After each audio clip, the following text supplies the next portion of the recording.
El día de hoy vamos a tratar, como lo mencionamos ayer, dos temas. El primero es informarles sobre la estadística que llevamos en el tiempo de la responsabilidad que nos dio el pueblo en materia de seguridad pública.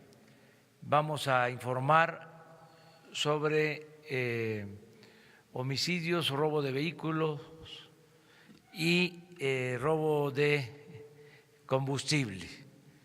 ¿Por qué estos tres delitos? Porque son los que hemos tomado como referencia para medir el grado de violencia, de inseguridad que se padece en el país. Son delitos en los que se puede tener más certeza sobre lo que realmente sucede.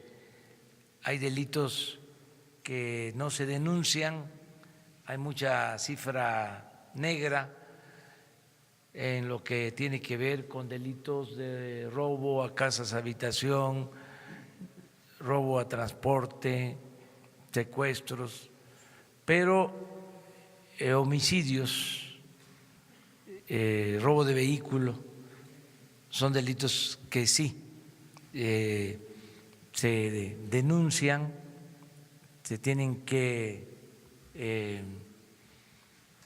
abrir carpetas de investigación en estos casos. Lo mismo en lo que se relaciona con el robo de combustible, porque se lleva un reporte desde hace algún tiempo todos los días de lo que se roban de combustible. Se decidió sobre este tema, informarles sobre este tema, porque ayer se dio a conocer una información sensacionalista, no apegada, según nuestro punto de vista y según nuestros datos, a la realidad.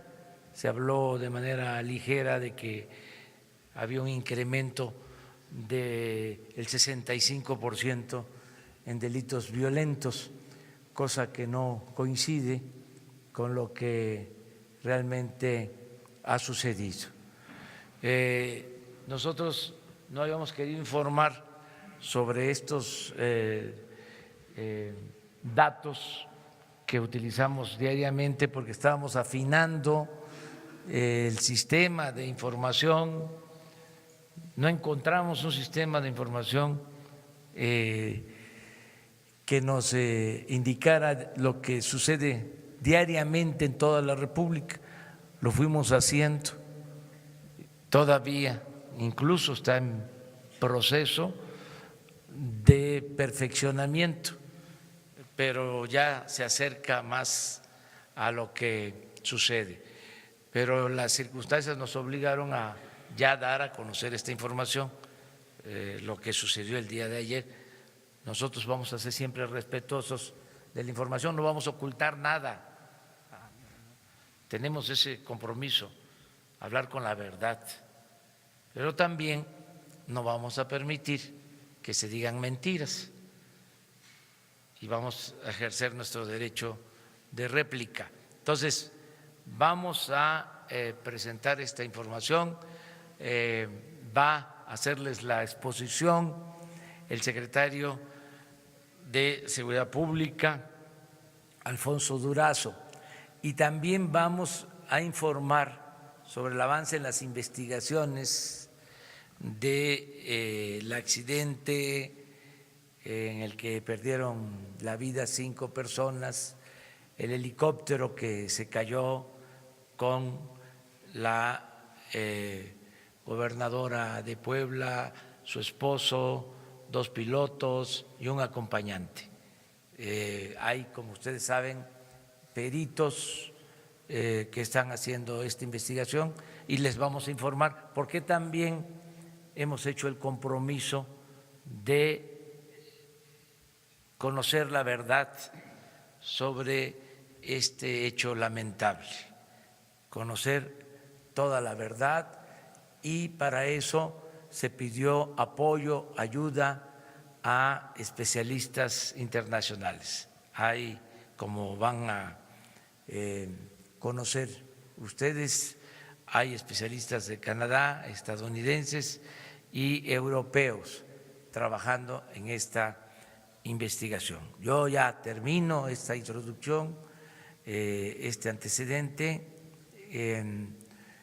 solo expresando mi felicitación al Poder Judicial, un poder independiente, un poder autónomo que el día de ayer eligió al presidente de la Suprema Corte de Justicia. Los ministros que integran la Suprema Corte de Justicia de la Nación eligieron de manera libre, democrática, a el ministro Arturo Saldívar, que según la información de dominio público es un abogado honesto, recto, que va, estoy seguro, a actuar con apego a la legalidad y va a hacer valer el Estado de Derecho. Ayer le hablé para felicitarlo y reiterar nuestro compromiso de ser respetuosos de la independencia, de la autonomía del Poder Judicial. Eso es lo que puedo también expresar, mi satisfacción por esta elección democrática de ministros de la Corte para elegir al presidente, al licenciado ministro Arturo Saldívar. Ahora sí, vamos a darle la palabra a Alfonso Durazo. Gracias, señor presidente. Bueno, pues como se había ofrecido el día de ayer, el día de hoy presentaremos la metodología y fuentes de información para responder a la información equivocada, falsa, que presenta el día de ayer el diario Reforma. Presento a continuación un contexto de enfoque para la respuesta. Primeramente, existen diferentes fuentes oficiales que monitorean la evolución de los homicidios en México, entre las que se encuentran el reporte anual de fallecimientos por homicidios del Instituto Nacional de Estadística y Geografía. Fallecimiento por homicidios. Luego viene el reporte mensual de homicidios dolosos del Centro Nacional de Información del Secretariado Ejecutivo del Sistema Nacional de Seguridad Pública. Y luego viene el reporte diario de incidencias de homicidios vinculados con la delincuencia organizada. Es importante recordar que estas tres fuentes miden diferentes fenómenos. La anterior, nomás aquí para el INEGI, decía, mide fallecimientos por homicidio doloso sobre la base de actas de defunción. El secretariado, homicidios dolosos medido por carpetas de investigación. Son dos conceptos distintos. Y el grupo interinstitucional, que es el que hace acopio de información sobre homicidios dolosos y culposos y sobre robo de vehículos y el reporte sobre robo de combustible. Este grupo trabaja diariamente y presenta la información para el Gabinete de Seguridad. Viene luego, adelante, este es el comparativo de las diferentes fuentes para que ustedes se den una idea. Aquí viene en la línea azul, este es el reporte del INEGI, que tiene la característica de ser anual. Luego viene el reporte del Centro Nacional de Seguridad Pública, que mide homicidios dolosos por carpetas de investigación. El primero es por actas de defunción, y aquí está la medición desde 2008 para el secretariado. Y finalmente viene la medición del diario Reforma. La verdad es que cualquier gobierno podría tomar ventaja de la información equivocada de Reforma, puesto que está muy por debajo de la cifra real de homicidios dolosos que se cometen en el país. Pero no vamos a aprovecharnos del error de un periódico, no, estamos trabajando con cifras oficiales. Adelante. Ahora, si me permiten, quisiera presentar a ustedes, con todo respeto, pero es importante contrastar la metodología para aceptar la validez de una información. Primeramente, los errores, 5 fallas identificadas en la metodología de Reforma, algunas de ellas fueron expresadas ayer por analistas políticos. Número 1, no se basa en un concepto delictivo claramente definido. Contrario a las mejores prácticas, Reforma no define explícitamente qué entiende por ejecuciones. Para contar con una metodología sólida, se requeriría de una definición técnica y un mecanismo de estandarización de este delito, obviamente con apoyo de expertos, tal como lo hace el Centro Nacional de Información del Sistema Nacional de Seguridad Pública y el INEGI con otros delitos. Número 2, no es replicable. Reforma no transparenta sus fuentes ni sus criterios de inclusión ni clasificación. Para minimizar esta falta, se requeriría de un portal que incluyera todos los datos en bruto para que un tercero pudiera descargarlos, reproducir el análisis y llegar a los mismos resultados que Reforma, tal como lo hace el Sistema Nacional, el Centro Nacional de Información del Sistema Nacional de Seguridad Pública y el INEGI. No se sabe si es exhaustiva. Reforma no reporta si cuenta con la infraestructura y cobertura necesaria para incorporar los datos de todo el país. Además, no reconoce que la calidad de la fuente utilizada pueda variar por estados.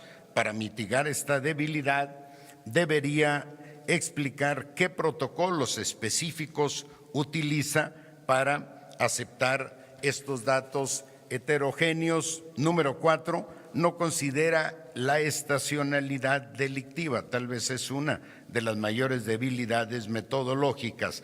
Reforma contrasta periodos que no son estrictamente comparables, ejemplo, noviembre y diciembre. Para mitigar este error metodológico, tendría que comparar periodos de tiempo idénticos y o más extensos, lo que permitiría captar fenómenos externos que podrían influir en las tendencias delictivas. Y finalmente, Reforma no publica periódicamente los resultados, publica los datos de su ejecutómetro con una regularidad poco estable. Ocasionalmente sus diarios omiten la información si ésta no tiene un impacto periodístico.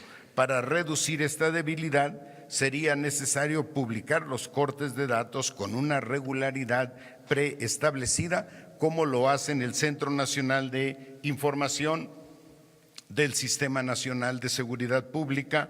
El Centro Nacional de Información, recuerden ustedes, que recibe la información hace un corte el día 18 de cada mes y la publica el día 20, 21 de cada mes. Ayer había una pregunta por acá en la que se señalaba que no se había publicado la información de noviembre. Sí se publicó el día 21 del mes pasado y está disponible, por supuesto, en la página del Centro Nacional de Información. Aquí, a continuación, presentamos a ustedes la gráfica que nos sirve de referencia para la toma de decisiones del día.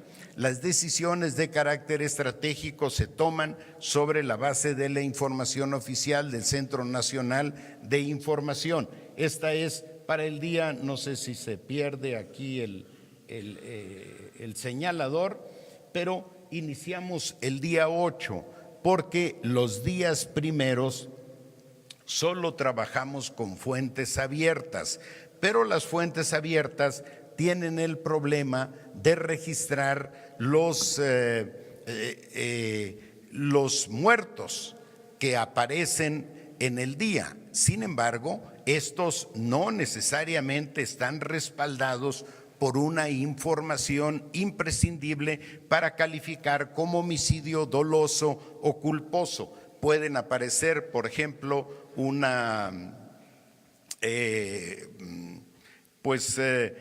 muertos en algún lado y se registran aunque esos hechos o esos homicidios no se hayan cometido en este día. Entonces, en la primera semana consolidamos nuestra información y le fuimos agregando valor. Aquí está la gráfica de tendencia de los homicidios dolosos. Aquí está el día de antier, fueron 64, el día anterior 75, el día previo 66 y así pasamos a la siguiente gráfica, por favor.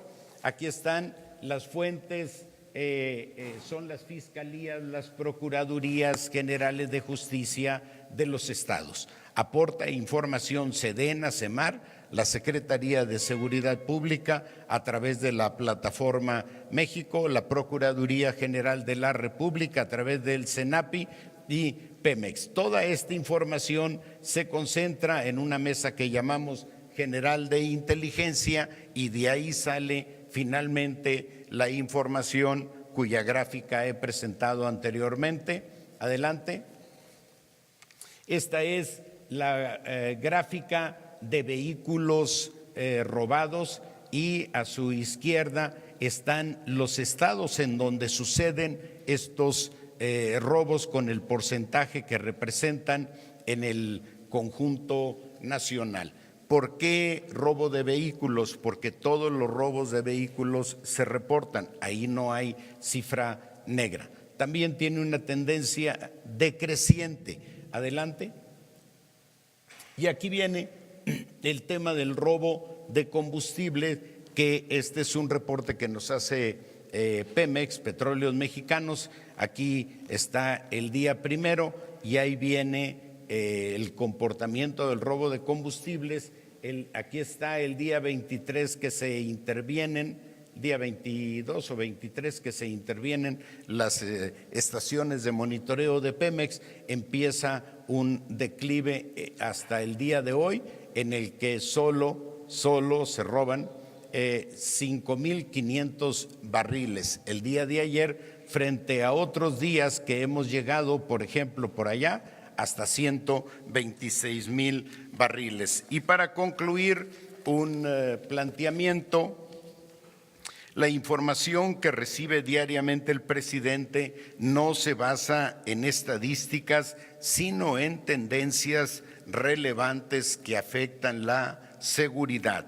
Número 2, de hecho, la información desarrollada por la Mesa General de Inteligencia solo es para fines de carácter táctico estratégico. En todo caso, las estadísticas oficiales solo se reportan por el Centro Nacional de Información. Sin soslayar la información publicada por Reforma, se hace una atenta invitación a que compartan su metodología y datos para cruzarlos con las estadísticas oficiales que reporta el Centro Nacional de Información. Como ya adelantó el señor presidente, este gobierno no participará en una dinámica de simulación u ocultamiento de datos. Sin embargo, no dejaremos sin respuesta la difusión de información falsa que involucran al gobierno. Finalmente, existe un esfuerzo histórico para impulsar medidas que permitan atender el fenómeno de la violencia con una visión de largo plazo. Ejemplo, la propuesta de crear la Guardia Nacional, el programa de combate al lavado de dinero, el programa de Jóvenes Construyendo el Futuro, becas para estudiantes, adultos mayores, entre muchos otros. Gracias a todos por su atención. Gracias, señor presidente. Gracias. Adelante. Gracias. Con permiso, señor presidente. Buenos días a todas y a todos. Como les fue informado el miércoles 26 a todos ustedes en este mismo recinto, la Dirección General de Aeronáutica Civil participó desde el primer momento del suceso, del trágico suceso en la investigación de él mismo. El grupo de investigación de accidentes integrado por 7 personas, 2 de ellas de la localidad, el comandante y el subcomandante del aeropuerto local, que fueron los que en primera instancia participaron desde el día 24, iniciaron los procesos de investigación técnica después de las actuaciones ministeriales iniciales. En ese miércoles, el señor presidente de la República también nos dio instrucciones, nos había dado instrucciones propiamente desde el día anterior, el día 25, de allegarnos de los mejores expertos internacionales, de organizaciones independientes que pudieran darle soporte y veracidad a la investigación, con este compromiso con la verdad que está siendo el que guíe todo el proceso investigativo. Contactamos no solo a las fabricantes del helicóptero y los motores, a la empresa Leonardo y a la empresa Augusta, que es fabricante de los motores, de la propia Leonardo, y a Pratt & Whitney, una de los fabricantes de los motores es Pratt & Whitney y del helicóptero Augusta es la empresa Leonardo. Los contactamos, tuvimos inmediata respuesta de ellos, sus representantes en México estuvieron presentes, los técnicos que se encargan además de los procesos de supervisión del mantenimiento, estuvieron con nosotros desde el principio y se estableció contacto con el gobierno de los Estados Unidos para ver si nos podían proporcionar de uno de los organismos más reconocidos, que es el National Transportation Safety Board, a algunos investigadores. Como también les fue informado, por el cierre del gobierno americano no pudo haber una respuesta inmediata, a pesar de su buena voluntad por apoyarnos, pero habíamos hecho contacto también con el Transportation Safety Board del Canadá, que es otra organización independiente muy acreditada, que se encarga de la investigación de todos los accidentes que ocurren en ese país y en otros países del mundo. Y nos llegó una delegación canadiense muy bien integrada el día viernes 28 de diciembre, conformada por el señor Jimmy Cancino y Nora Ballet, que son expertos investigadores de accidentes de la Comisión de Seguridad del Transporte de Canadá. Además, vino por el propio Ministerio del Transporte, Steve Duca, un asesor técnico especializado en la parte de supervisión de investigaciones desde la perspectiva normativa de ese país. Por gestiones especiales realizadas por la Secretaría de Relaciones Exteriores, se autorizó por parte del gobierno americano la participación del señor Luke Chiada, investigador en seguridad, jefe de investigación en seguridad del Consejo Nacional de Seguridad del Transporte el Transportation Safety Board. Finalmente, sí pudimos contar con la presencia de un técnico de primer nivel del gobierno americano y llegó el día 31 de enero a la ciudad de Puebla. El día primero de este año recibimos además a otro experto, o un agente de primerísimo nivel, el señor Mario Colavita, de la Agencia Europea de Seguridad en la Aviación. Esta persona además hizo contacto con las propias autoridades italianas a las que nosotros habíamos invitado para participar, para que el organismo independiente, también investigador de accidentes de Italia, país fabricante del helicóptero, pudiera participar con nosotros, y nos confirmaron que también vendrían 2 técnicos italianos mismos que se encuentran en este momento arribando al país.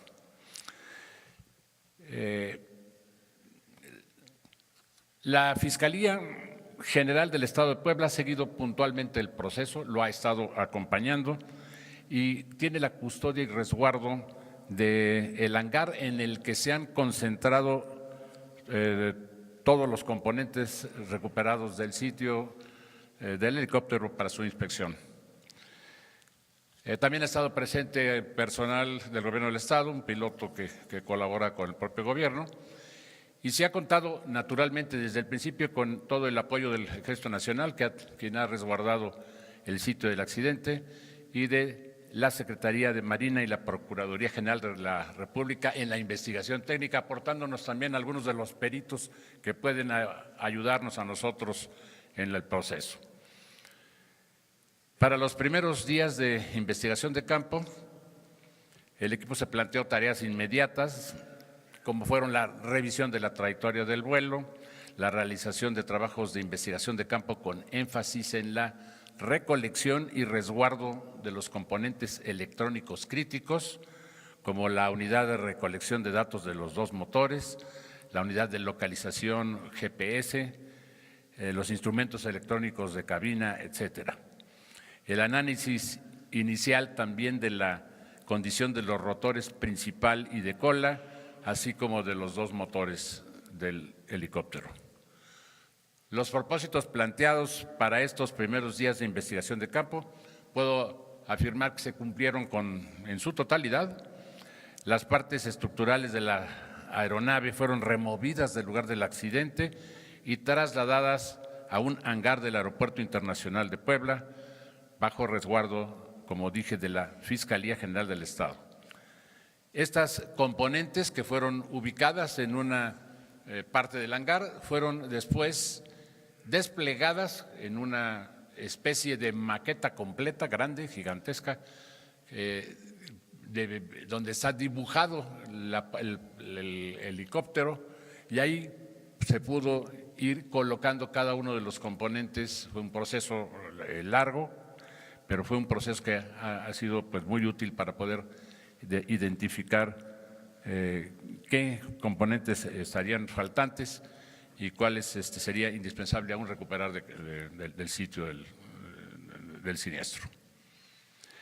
El proceso coordinativo, además llevado a cabo a lo largo de cada día, consistió de diversas reuniones de retroalimentación con los integrantes de la comisión investigadora, y esa continuó con tanto los extranjeros como nuestros investigadores nacionales llevaban a cabo estas reuniones, y esto va a continuar a lo largo de los próximos días, desde luego.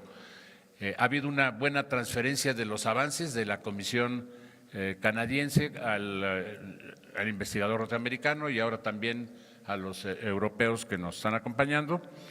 El grupo canadiense terminó el día de ayer sus trabajos en Puebla y se trasladó a su país, desde donde continuará realizando la investigación con la información que ya tienen ellos recopilada y que se derivará del análisis de los motores. Los motores aún permanecen en México, están siendo revisados por los miembros de las otras comisiones, se empacarán y se enviarán al Canadá. Quiero informarles aquí también que el grupo de investigadores ha venido bien equipado, tienen microscopios de gran capacidad de magnificación que utilizan ahí mismo para observar las partes, y también han habido con boroscopios ha habido la posibilidad de ingresar a las zonas internas pues de las turbinas, a la parte de compresor, de cámara de combustión, y en fin ahí poder obtener imágenes con boroscopios que también tienen ya tecnología de alto nivel de resolución.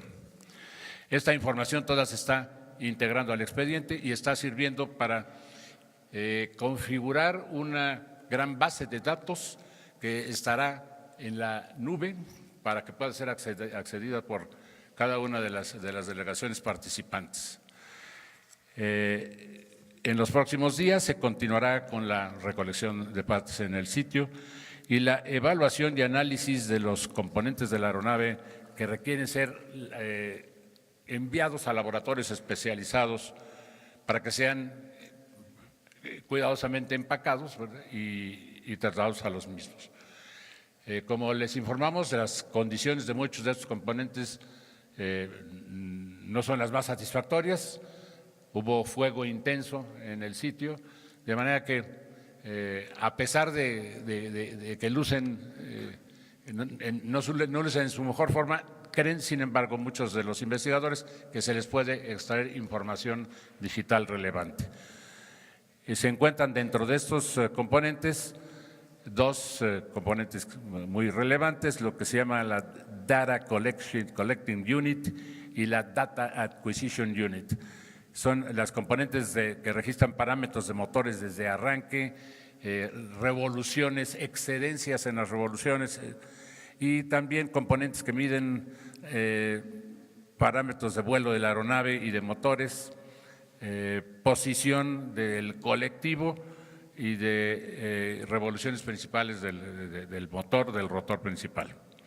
Además hay otra computadora que se denomina Electronic Engine Control, que es precisamente la que controla y regula automáticamente algunas de las funciones de los motores de la aeronave, tales como el flujo de combustible, y que permite también evitar excedencias en los flujos del combustible propiamente. Cada motor trae una unidad de adquisición de datos, se cuenta con las dos unidades ya identificadas, localizadas. Los instrumentos de vuelo de cabina de pilotos, como son el altímetro principal y el stand by, o sea, el de respaldo, los indicadores de velocidad vertical, los de velocidad de aire, en fin, todos estos elementos serán enviados a laboratorios especializados me refiero a los instrumentos de cabina en los Estados Unidos. En paralelo, la Dirección de Aeronáutica Civil se dio a la tarea de recolectar la información de vuelo de tripulantes, los récords de mantenimiento de las aeronaves y de los motores, así como la información meteorológica del área en el momento del evento, las transcripciones de comunicación entre pilotos y los servicios de tránsito aéreo y el plan de vuelo. Todo esto está siendo analizado también por la comisión en su conjunto. Esperamos mantenerlos informados. Como ustedes imaginan, hay una enorme cantidad de fotografías que se han tomado, se han integrado esas imágenes y esperamos poderles dar en el curso de una semana una imagen gráfica un poco más clara de cuál ha sido el proceso que se ha seguido hasta este momento para mantenerlos permanentemente con esta relevante actividad que les dé certeza, ¿no?, de la confianza en que se está realizando una investigación en donde lo más importante es arribar a la verdad. Muchas gracias, señor presidente. Muy bien, pues este es el informe del día de hoy y empezamos con preguntas. adelanto que a partir de ahora, periódicamente, vamos a que coincida con el informe mensual que dan las instancias encargadas de registrar la incidencia delictiva, les presentemos aquí para que todos los ciudadanos sepan cómo vamos en nuestro propósito de garantizar la paz y la tranquilidad, que haya seguridad pública en el país. No es un asunto sencillo, estamos trabajando todos los días con ese propósito, pero al mismo tiempo estamos optimistas, seguros de que vamos a obtener buenos resultados, porque estamos haciendo lo que no se hacía antes, ya nada más con ese componente, con ese añadido. Antes no se atendía el problema de la inseguridad todos los días y no se hacía de manera coordinada. Ahora estamos todos los días atendiendo esto que nos preocupa mucho a todos los mexicanos. Entonces, sabemos que va a haber resultados. No es un asunto fácil porque se dejó crecer mucho el problema de la inseguridad y de la violencia. Sobre todo, no se atendieron las causas que originan la inseguridad y la violencia. Si no hay crecimiento económico, si no hay empleo, si no hay bienestar, si no hay buenos ejemplos en la autoridad, si impera la corrupción, pues el resultado es inseguridad y violencia. Como ahora las cosas están cambiando, consideramos que vamos a tener buenos resultados, que vamos a entregar buenas cuentas. Lo mismo en lo que corresponde a la investigación que se está llevando a cabo por expertos extranjeros para conocer las causas por las que se cae el helicóptero en donde pierden la vida 5 seres humanos, 5 personas. Vamos a llegar a la verdad y no se va a ocultar absolutamente nada. Nuestro compromiso es ese, hablar siempre con la verdad. Ahora sí, vamos. Buenos días, Neldy San Martín del financiero Bloomberg. Quisiera preguntarle al secretario Alfonso Durazo si nos puede entonces dar la cifra correcta, si la reforma está equivocada, cuál es la cifra real de homicidios en este primer mes de gobierno, si nos puede explicar esa gráfica, sobre todo porque mencionaba que pudieron haberse aprovechado de la cifra de reforma, dado que está por debajo de la oficial. Y para el presidente preguntarle sobre la Guardia Nacional. Había dicho que se iba a crear para evitar simulaciones, sin embargo todavía no está legislada, todavía no es aprobado por el Congreso y ya están haciendo esta convocatoria para que los jóvenes mexicanos se unan a la Guardia Nacional. ¿No se trata entonces también de una simulación, también en el sentido de que usted había pedido que se llevara a consulta este tema? Muchas gracias. Bueno, contesto esto.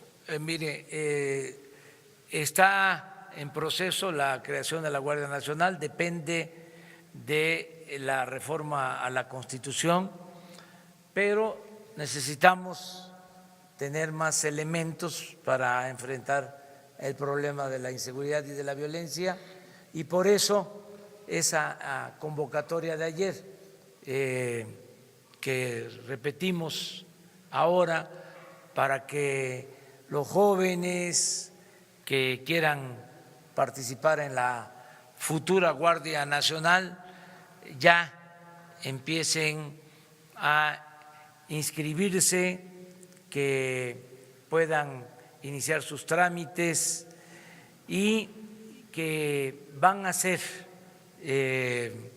reclutados por la Secretaría de Marina, que tiene la Policía Naval, y por la Secretaría de Defensa, que tiene la Policía Militar.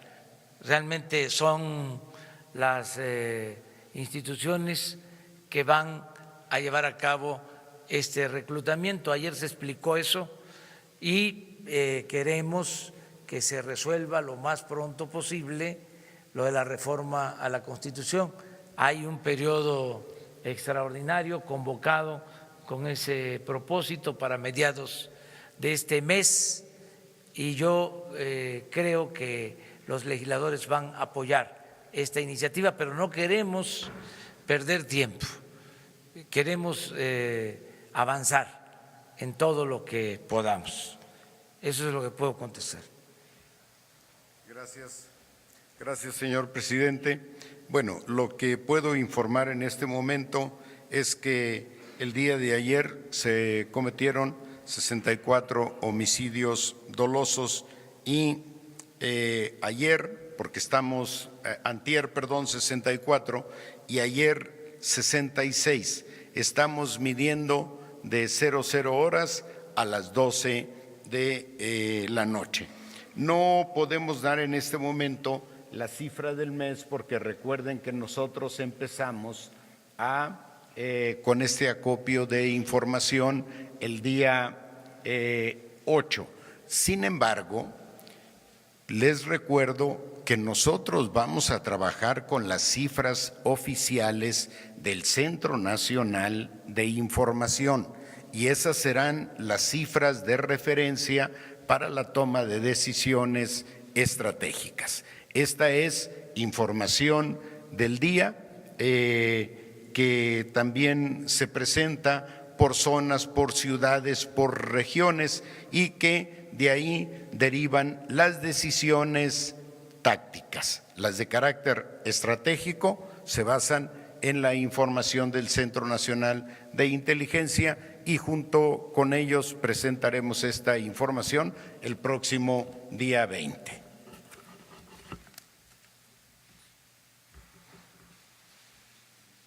Los dos. Ahí.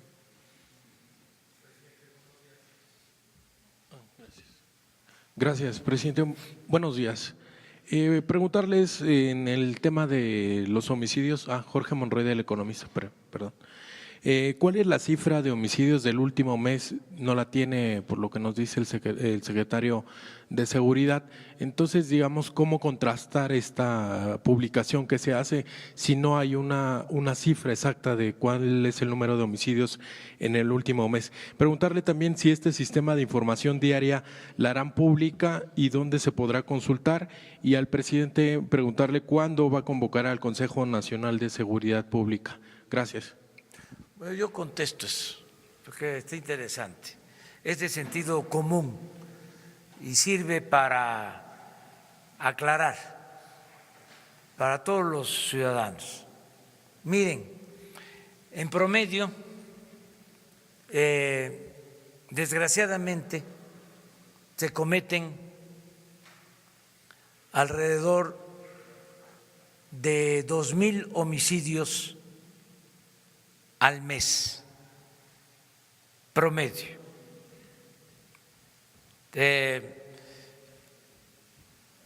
Al año 22,000, 24,000, hasta 26,000 homicidios. Esto ha llevado a que de la época de Calderón a la fecha hayan perdido la vida alrededor de 240,000 mexicanos. Pero el dato es promedio 2,000 homicidios. Que tiene que ver con esta gráfica, si se proyecta. El Reforma habla de 800 homicidios en el mes, con una clasificación muy peculiar. Dice homicidios violentos o producidos por el crimen organizado. O sea, de 2,000 en promedio, ellos dicen 800. Y para sacar su cuenta, dicen, en el mes anterior solo se registraron 500. Luego entonces hubieron 300 homicidios más. Por eso aumentó la incidencia delictiva o los homicidios en el primer mes del gobierno de ya saben quién, en 65%. Ese es el dato. Solamente hay 2 clasificaciones desde que yo conozco de estos asuntos. Es homicidio doloso y culposo. No hay más. Si del homicidio doloso se hace una interpretación, pues eso no tiene ningún fundamento, menos si no se presentan las fuentes. ¿Cómo que salen estos datos? O sea, ¿de dónde salen? Ejecutómetro. ¿De dónde? No quiere decir esto, lo aclaro, de que no haya problemas.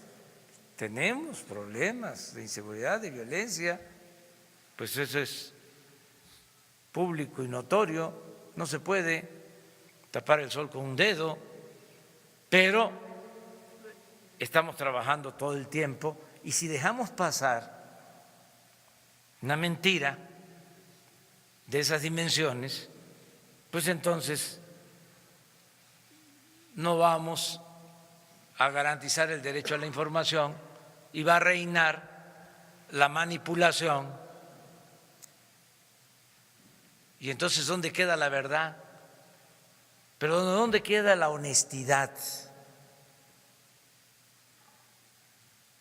¿Por qué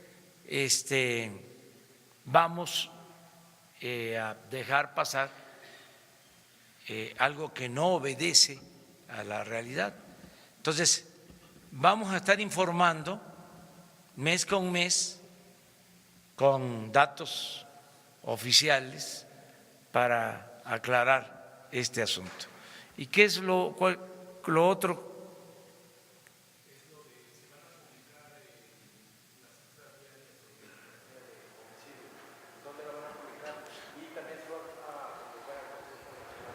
Sí, esto lo tenemos nosotros, lo vemos diariamente, ¿sí? Vamos a inclusive a subirlo, esto que estás planteando, vamos a transparentar todo, o sea, diario, lo vamos a subir, o sea, es ya un acuerdo que tomamos aquí y punto. Porque si informamos, evitamos la manipulación. Entre más información, mejor. Así no van a poder inventar cosas y reconocer si tocó madera, se nos descontrola, pues explicarlo y decirlo. Somos gobernantes y actuamos de buena fe y queremos contribuir a que las cosas mejoren en el país, pero hay circunstancias muy complejas, difíciles. Sin embargo, estamos optimistas y pensamos que vamos a enfrentar los desafíos, los retos, y que vamos a salir adelante por el bien de todos. Y la reunión del Consejo Nacional de Seguridad se va a llevar a cabo, como lo establece la ley. Estamos prácticamente sesionando diario, porque los integrantes del Consejo de Seguridad, la mayor parte, pues son los que se reúnen todos los días por la mañana.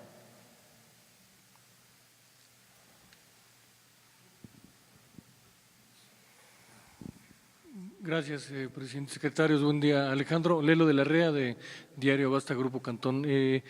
Presidente, en la gráfica estoy viendo que son 23 días los que están reportando, haciendo una operación aritmética muy rápida, son alrededor de 1.700 homicidios en 23 días. El promedio que traía el gobierno de Peña era de 65 diarios, usted nos lo comentó aquí el 3-4 de diciembre, y aquí vemos que el promedio es 73 diarios, es decir, en esta etapa del 8 al 30 de diciembre está subiendo 8 puntos porcentuales, 8 homicidios por día en promedio. Y la otra pregunta que le quiero, eso sería por un lado. La otra que quiero hacer, y ahí sería un poco más concreto, dicen que en política la forma es fondo. El caso de la Guardia Nacional, aquí se anuncia ayer ya una reclutación de la Guardia Nacional cuando pues todavía no hay un fundamento legal. Aquí la pregunta concreta, presidente, sería, ¿no se está pasando por sobre la autoridad, no se está atropellando al constituyente permanente por hacer este anuncio sin que ya haya una aprobación? Porque incluso ellos van a estar todavía en una serie de debates sobre la reforma. ¿No es de alguna manera hacer una simulación en este tema? Lo ameritan las circunstancias. Necesitamos tener elementos para garantizar la seguridad, lo estamos haciendo de esa manera y al final vamos a respetar el resultado de la decisión que tomen los legisladores en cuanto a la reforma constitucional. Y acerca de los datos, pues así como se está planteando, es bastante ligero. Yo sostengo, aunque respeto tu dicho, yo sostengo que aún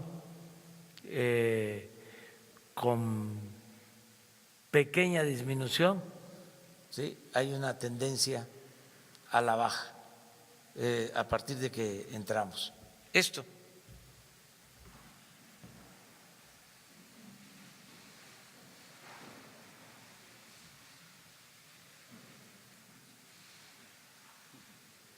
Para eso es esa línea, pero vamos a esperarnos. O sea, mande. En la media son 73 diarios, no 65 que venían del mes pasado, por ejemplo. Bueno, yo tenía el dato de 80 Okay. en el último año del presidente Peña. Pero digo, cada quien tiene yo sus estaba tomando datos. el dato que nos dio usted aquí el 3 de diciembre, que eran 65 diarios. No, nunca di, ojalá estuviese así. No, está más arriba de eso, en promedio. Pero vamos poco a poco a ir aclarando y esta información se va a conocer al dedicho.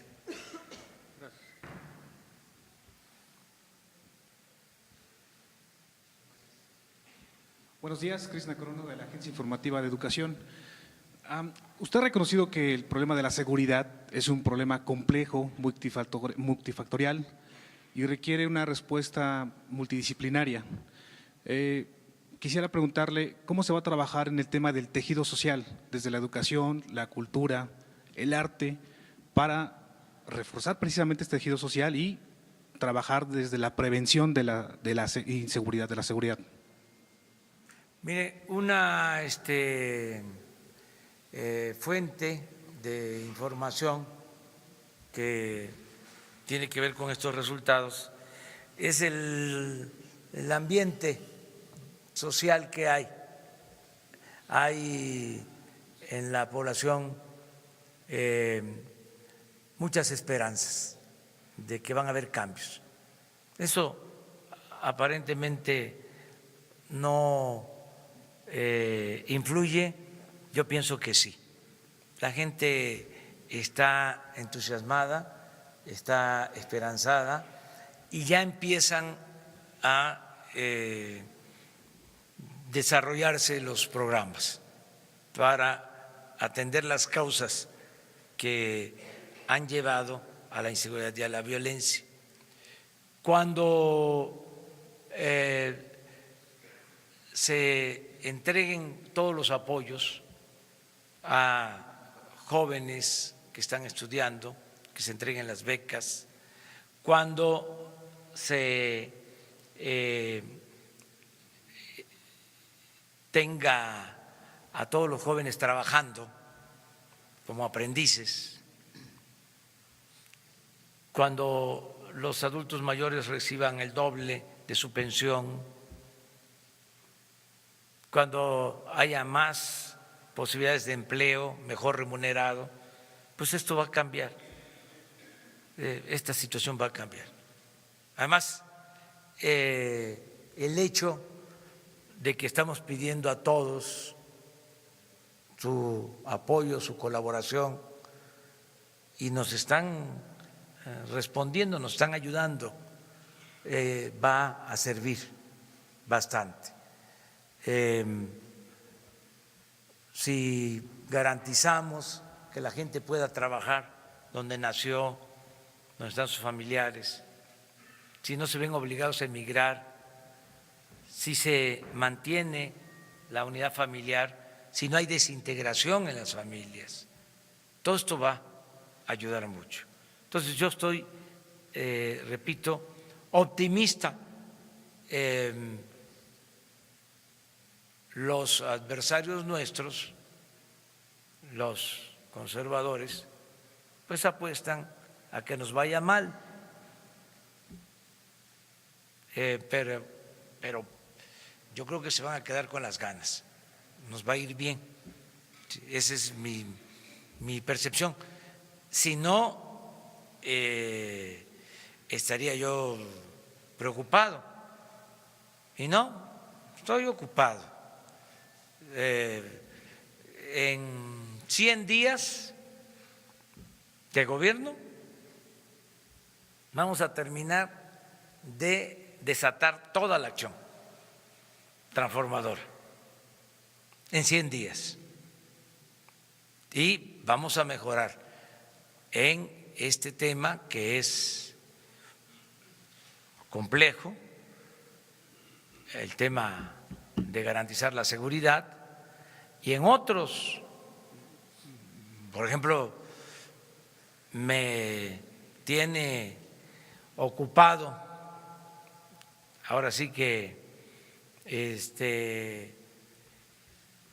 pensando y tomando decisiones lo relacionado con el sistema de salud.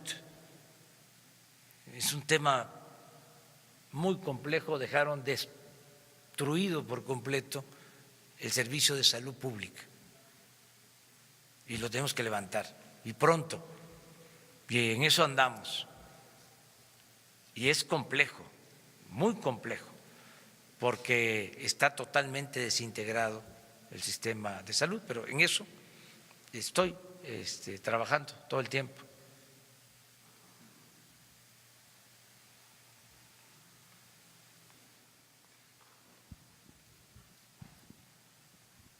Alberto Rodríguez, de SDP Noticias. Sobre el peritaje, sobre los datos que nos acaban de dar del accidente del helicóptero, no hay un dato duro como tal, o sea, todavía tienen que llevarse a Canadá los motores y las partes, etcétera, etcétera. Pero vamos, de lo que tienen ahorita, ¿ya se puede descartar alguna línea de investigación? Y por otro lado, aprovechando que está el secretario de Comunicación y Transporte, usted había dicho en días pasados que las obras del aeropuerto de Texcoco iban a quedar completamente canceladas el 4 de enero, que ya es mañana. ¿Sí va a suceder esto? Gracias. En relación a la primera pregunta, no tenemos ninguna cuestión diferente a lo que se ha informado. No vamos a especular ni vamos a decir que esto puede ser así o puede ser de otra manera. Vamos a esperar todos los dictámenes, todas las definiciones técnicas para después dar un punto de vista. En estos casos no se debe especular. Por instrucciones del señor presidente, sí se plantea de que toda aquella modificación o nueva aparición de información se va a dar a conocer. Habrá una absoluta transparencia. En cuanto los técnicos nos digan, hemos encontrado esto, hemos visto esto, nos faltó esta pieza, no hay esto, la computadora dice esto, lo haremos de su conocimiento. Pero no vamos a especular en lo absoluto de ninguna manera. En el caso del segundo tema, yo no dije que el día 4 íbamos a terminar esto. Se planteó que nosotros no podíamos tomar una decisión sobre la cancelación de los contratos, el término de la construcción del nuevo aeropuerto, sino hasta que se resolviera el tema de los bonos financieros, porque esto trae consecuencias difíciles. Y sí se señaló que la propuesta que había hecho la Secretaría de Hacienda para la recompra de bonos, y aquí es importante aclarar, cuando se dijo que vamos a comprar, que vamos a obtener, que vamos a comprar 1.800 millones de dólares de bonos, no quiere decir, porque se ha especulado también en el sentido, que estamos pagando una INPROA. No, la compra de 1.800 millones de dólares significa que de lo que habíamos conseguido como deuda, como gobierno, no nosotros, el gobierno anterior, se disminuyó ya esa deuda en 1.800 millones de dólares. O sea, se devolvieron 1.800 millones de dólares que se tenían depositados en un banco porque no se pudieron ejercer, se devolvieron. O sea, de los 6.000 millones de dólares que se debían, hoy ya nada más se deben 4.200. Y la idea es cada año ir disminuyendo en unos 200 millones de dólares esa deuda para que haya menos deuda del gobierno en relación con esa deuda. Y se dijo que en el momento que se resolviera esto podíamos cancelar ya, tomar la definición de la cancelación que había el señor presidente dicho que se haría en función de lo que decidió el pueblo en una encuesta. Y se señaló el día 4 de febrero porque ese era el límite que se había planteado para la adquisición de los bonos. Pero ese límite no se tuvo que esperar. O sea, mucho antes de esto, el 26 o 25 de noviembre, se logró la aceptación de la venta de los 1.800 millones de dólares y la aceptación de los que no quisieron vender sus bonos, porque tienen confianza en lo que pasó en el gobierno, aceptaron las modificaciones que nos permitían no asignar el crédito obtenido a la construcción de un aeropuerto en Texcoco, sino es un préstamo al gobierno que está garantizado por a través de Nacional Financiera por la tarifa del aeropuerto.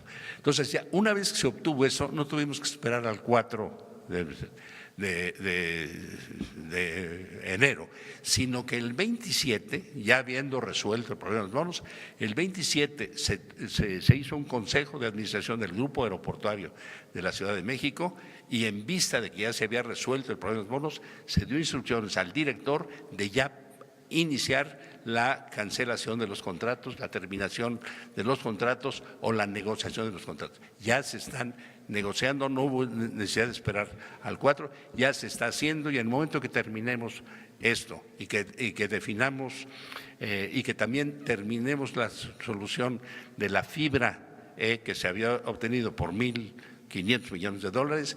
En ese momento, por instrucciones del ciudadano presidente, nosotros haremos un informe pormenorizado de qué pasaba en el aeropuerto, cómo se hicieron las cosas en el aeropuerto, en qué situación se encontraba el aeropuerto y cuál hubiera sido el futuro de la construcción del aeropuerto si se hubiera tomado la decisión de continuarlo. Ya están suspendidos oficialmente la construcción de ese aeropuerto y ya se ha empezado la negociación con los contratos para darlos por terminados anticipadamente o resolver en consecuencia con los dueños de los contratos.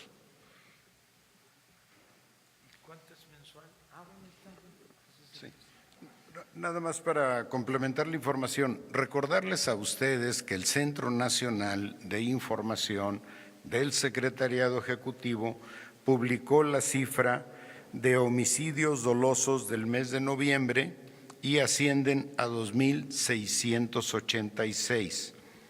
De los días que tenemos contabilizados en diciembre, suman 1.786.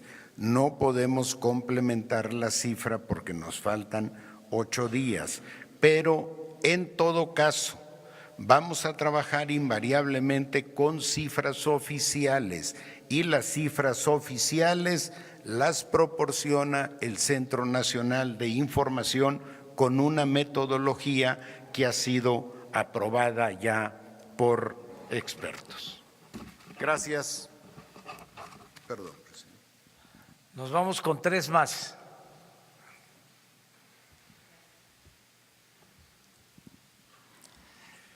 Gracias. Nancy Rodríguez del sitio Oro Sólido en Redes. Presidente, yo le quiero preguntar sobre otro saqueo criminal que está sufriendo nuestro país, que es el endeudamiento de los estados a través de los gobernadores. Pero yo le quiero preguntar el otro lado de la moneda. En los últimos 20, 30 años ha habido una organización financiera que se presenta con los gobernadores, les ofrece refinanciamiento de sus deudas con condiciones poco claras y muchos de estos gobernadores han aceptado a cambio del endeudamiento de los gobiernos de los estados que van de 20, 30, 50 años, incluso se menciona ahorita el caso de Puebla, pero no nada más es ese estado, son varios. Esta organización pues forma parte de los grupos financieros en México, pero no nada más lo hacen con los estados, también con empresas privadas, incluso periódicos, ¿no? Pero yo le quiero preguntar si usted tiene contemplado estas organizaciones financieras, ¿cómo se pueden enfrentar, cómo se les puede poner un alto, ¿no? Legislativamente, ¿cómo se puede evitar que los gobernadores decidan endeudar su estado por 30, 50 años? Una de estas organizaciones está comandada por Pedro Aspe, que también salió de ahí, Luis Videgaray. ¿Qué podemos esperar del gobierno de usted, señor presidente, para ponerle un alto a este tipo de organizaciones que llevan 20, 30 años operando igual? Gracias. Es que eso ya se acabó, eso se terminó. Eso sucedía, en efecto, en el viejo régimen. ¿Se acuerdan de los viejos? De cuando el fin de año. No me gusta la forma de decirlo, pero se quemaba, no el viejo año. Ya, se terminó el viejo régimen. Y esas cosas no se van a dar en el nuevo gobierno, en la nueva etapa que estamos. Eso se terminó, porque ya no hay contubernio. Yo insisto mucho, pero parece que se internalizó demasiado el criterio de que las autoridades son iguales, ¿no? En general. Yo insisto mucho de que el principal responsable de la actuación de un gobierno es el presidente, el principal responsable, el de arriba. Y nos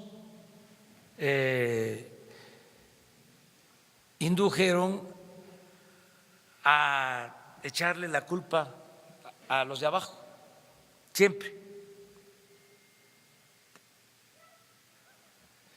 Nunca el presidente.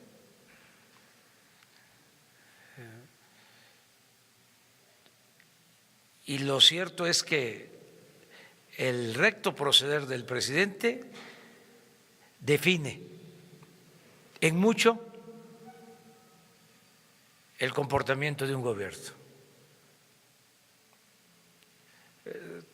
Este tipo de cosas se daban por la autorización arriba y de manera especial en la Secretaría de Hacienda. Ahí se hacía el enjuague para llevar a cabo estas operaciones que significaban endeudar aún más a los gobiernos estatales. Pero se permitía desde arriba. Entonces ya eso se terminó, ya se acabó.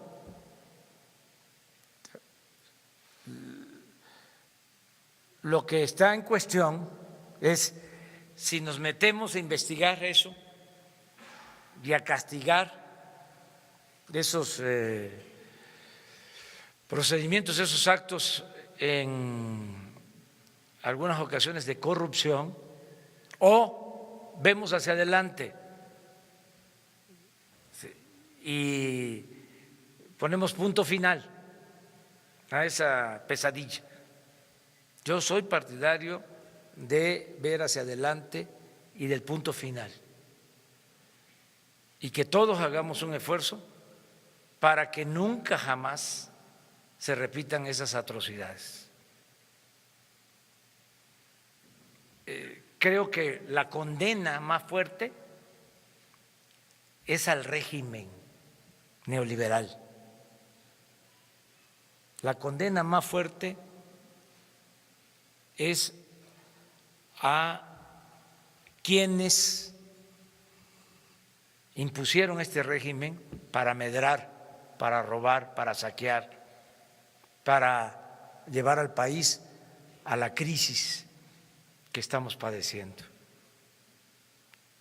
Creo que eso es mucho más importante, esa condena, que como lo venían haciendo o quisieran que nosotros lo continuáramos haciendo, agarrar chivos expiatorios. Yo propongo, se trata de enjuiciar, vamos a agarrar a los de arriba. A ver, Salinas, Zedillo, Fox, Calderón, Peña Nieto. O vamos hacia adelante. Yo soy partidario de ir hacia adelante.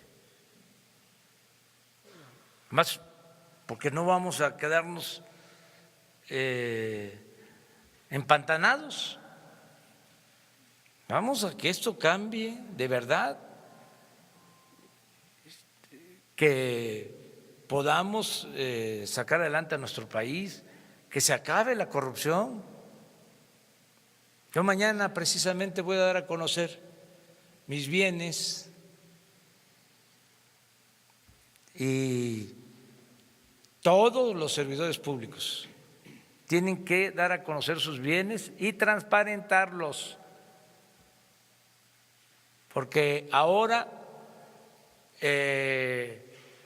hay la posibilidad de que se puedan mantener en reserva por cuestiones de índole moral. Todos tenemos que dar a conocer los bienes. El que no dé a conocer sus bienes, alegando de que la ley no se lo exige, no va a poder desempeñarse en este gobierno. Transparencia es transparencia. Sí, pero todos van a dar a conocer sus bienes. Sí, nadie va a poder trabajar en el gobierno si no da a conocer sus bienes, si no transparenta sus bienes. A todos los niveles, familiares, todo, familiares cercanos. O sea, eso tiene que cambiar. Lo dije en la toma de protesta. El principal problema de México es la corrupción. No lo olvidemos. Me patea el hígado el saber que organismos internacionales como Transparencia Internacional nos coloca en el sitio 135 en corrupción. Como mexicano me indigna, me molesta, no puedo decir otra palabra. Eso se acabó. Se acabó porque además eso no tiene que ver con nuestro pueblo. Nuestro pueblo es honesto. Nuestro pueblo tiene buenos sentimientos. Nuestro pueblo es trabajador. Es un pueblo ejemplar. Y un grupo de ambiciosos han manchado el nombre de México y han afectado la reputación de los mexicanos. Esto se acaba. Me canso ganso. Ahí nos vemos mañana. Gracias.